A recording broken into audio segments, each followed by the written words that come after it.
Ale chcem, aby ste vedeli, že keď budem publikovať moje objavy, nezabudnem na váš podiel. Super.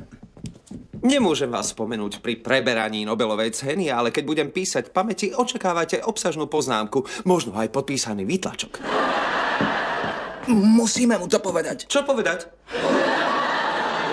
Dúfam sa s jeho vulkánskym sluchom. Plánujete pre mňa večierok, uhádol som? Dobre, Sheldon, sadni si.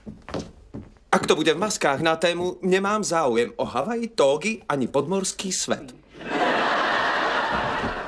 Áno, budeme na to pamätať. Vieš, musíme s tebou hovoriť o niečom, čo sa stalo na Severnom póle. Ak ide o tú noc, keď vypadlo kúrenie, nemusí vám to byť trápne. Nejde o to. A dohodli sme sa, že to nebudeme spomínať. No tak sme spali spolu nahý. Išlo iba o to udržať telesnú teplotu nášho jadra. On o tom hovorí. Pre mňa to bolo zbližujúce.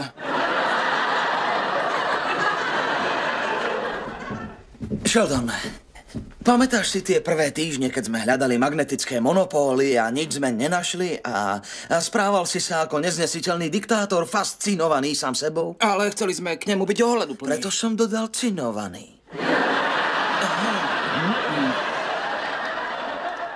No a keď sme konečne získali pozitívne údaje, bol si taký šťastný. To áno, prevedené na emotikony, bol som dvojbodka veľké D.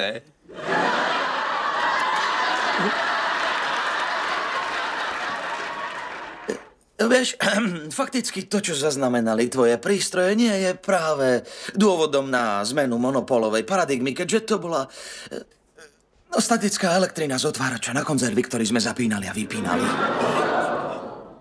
Zmenil sa na dvojbodka veľkého. Vy ste manipulovali moje pokusy. Museli sme. Len tak sme zabránili, aby bol z teba úplný fascikel. Všimol si, pridal som cikel. Vedel o tom aj Leonard? Leonard je môj najlepší priateľ. Určite o tom nevedel. Fakticky to bol jeho nápad. Pravda, že bol. Celé to smrdí Leonardom.